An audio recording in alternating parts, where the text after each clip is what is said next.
Christmas Eve, 1945. Fayetteville, West Virginia. The temperature has dropped below freezing.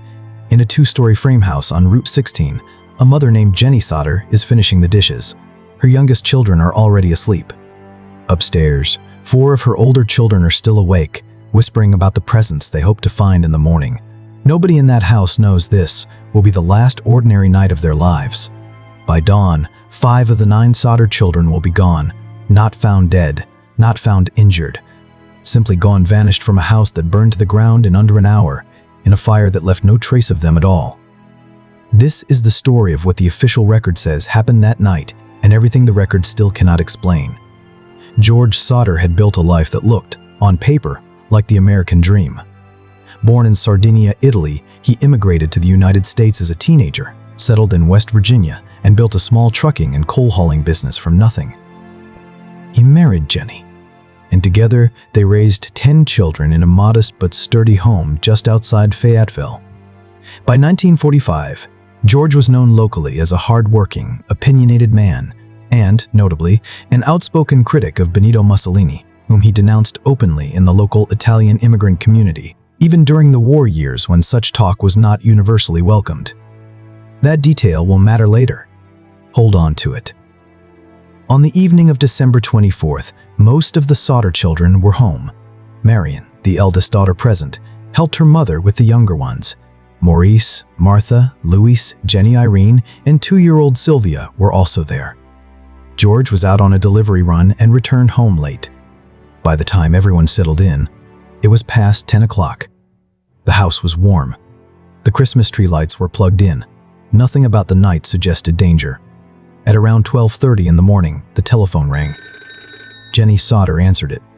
The caller asked for a name she didn't recognize, a stranger's name, never matched to anyone in the household or the town. When she said there was no one there by that name, the caller laughed oddly and hung up. She noted later that the house lights were still on behind her, glass rattling faintly from a passing car outside. It was a small, strange moment. She dismissed it and went to bed. She woke less than an hour later to the smell of smoke. The fire had already taken hold of the upper floor. George Sodder woke his family and got Jennie and 4 of the younger children out through a ground floor door. He believed, in the chaos, that the other 5, Maurice, Martha, Louis, Jennie Irene, and Betty, were following behind him. They were not. By the time he turned back toward the house, the stairwell to the second floor was already engulfed. George tried to reach a ladder he kept propped against the side of the house. It was gone from its usual place, found later lying in a ditch some distance away, as if it had been deliberately moved. He tried to start one of his coal trucks, parked in the yard, to use its headlights and to drive it close enough to climb up toward the children's windows. Both trucks, which had run perfectly the day before, failed to start. A neighbor, watching the fire from a distance, tried to call the Fayetteville Fire Department. The town's phone operator did not answer for several minutes later, attributed by officials to the switchboard being unattended overnight, though the timing struck the family as one coincidence too many.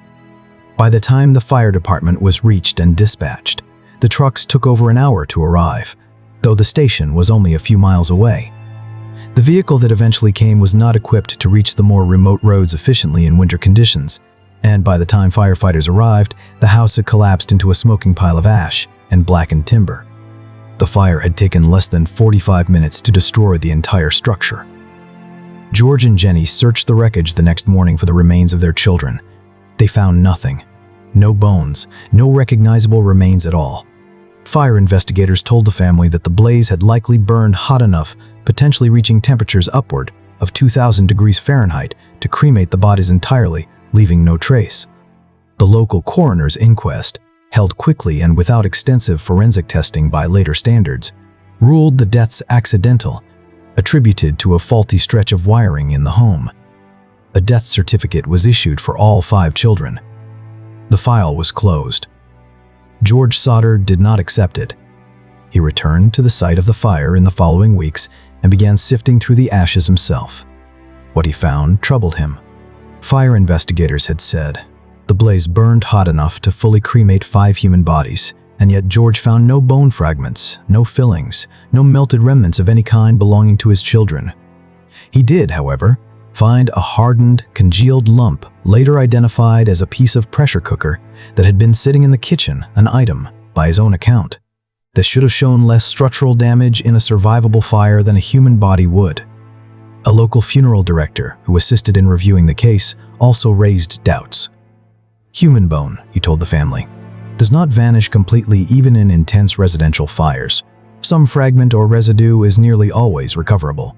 In this case, there was none. George also began revisiting the strange details from that night.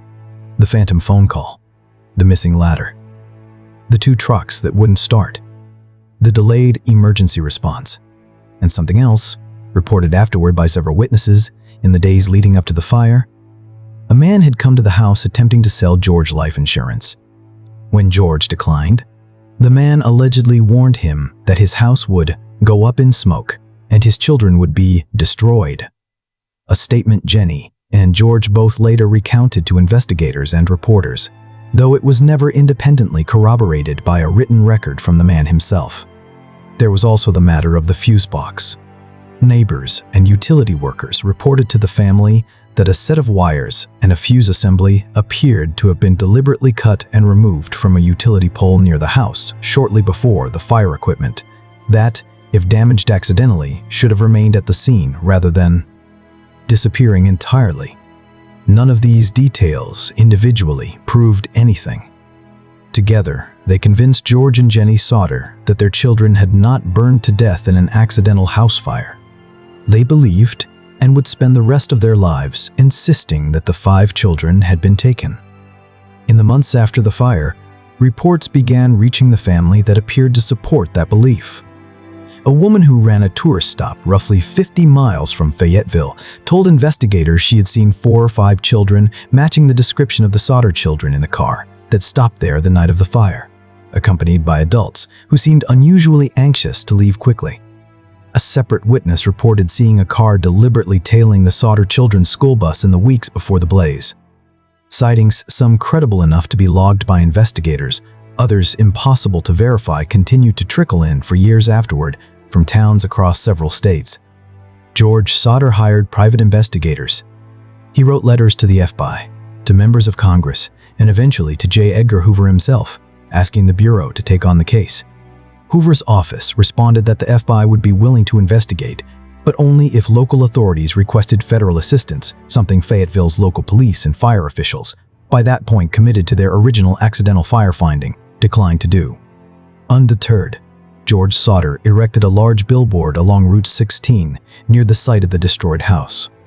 It displayed photographs of the 5 missing children, a description of the case, and a standing reward for information. A reward that grew over the years, eventually reaching several $1,000s. The sign stood for decades, a public monument to a case the family refused to let close.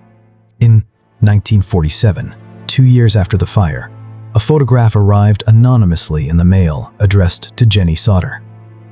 It showed a young man who bore, in the family's eyes, a striking resemblance to their son Louis, who would have been about 21 years old at the time the photo was taken. On the back of the photograph, someone had written a short, cryptic message referencing Louis by a nickname and hinting that the children were safe, though it stopped short of any clear statement or signature.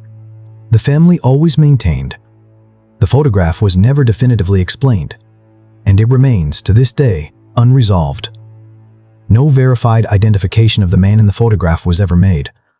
Over the following decades, George and Jennie pursued the case relentlessly at real personal cost. George's health and business suffered under the weight of a search that consumed most of his remaining years. Jennie, for her part, wore black for the rest of her life, a private, ongoing form of mourning that never resolved into acceptance. They raised their surviving children while carrying the unanswered question of the other 5 every single day. George Sodder died in 1969, still convinced his children had survived the fire and been taken from him. Jennie continued, maintaining the billboard until her own death in 1989. After Jennie's passing, the surviving Sodder children, by then adults, with families of their own, took up the case themselves, keeping the billboard standing until 1989, when it was finally taken down, decades after the fire. Its paint faded and its reward long unclaimed. In the years since, the case has drawn renewed attention from journalists, documentary researchers, and forensic historians. Fire investigation science has advanced considerably since 1945, and modern experts reviewing the case's documented details, the claimed temperature required for full cremation, the survival of other combustible materials in the home, the behavior of human remains in structure fires, have noted that a fire capable of destroying 5 bodies without any recoverable trace would be unusual, though not impossible under certain extreme conditions. No consensus has been reached. The state of West Virginia has never reopened the case as a formal criminal investigation. To this day, no official body has confirmed what happened to Maurice, Martha, Louise, Jennie Irene, and Betty Sodder.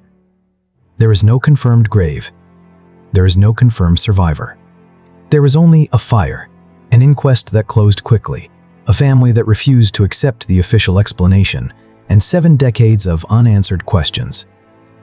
What the Sodder case ultimately reveals is not a solved mystery, but the limits of the systems meant to resolve one. A local investigation conducted swiftly and without the forensic tools available today produced a ruling the family never trusted, and once that ruling was recorded, there was no straightforward mechanism for reopening it, no matter how many irregularities a grieving father uncovered on his own. It also reveals something about persistence. George and Jennie Sodder were not detectives. They were not wealthy. They had no institutional power to compel a new investigation. What they had was a refusal to accept silence as an answer, and for more than 40 years, they turned that refusal into a public, visible act, a sign on a highway that thousands of strangers passed every single day, carrying 5 names and 5 faces that time never allowed to grow old. The house is gone now. The billboard came down decades ago. But the questions it once carried are still being asked by historians, by true crime researchers, by descendants of a family who never got to close this chapter. If cases like this, where documented fact runs up against unresolved mystery, are the kind of story you want more of, consider following this channel, where every documentary is built strictly on the public record, and every unanswered question stays exactly that, unanswered, until the record says otherwise.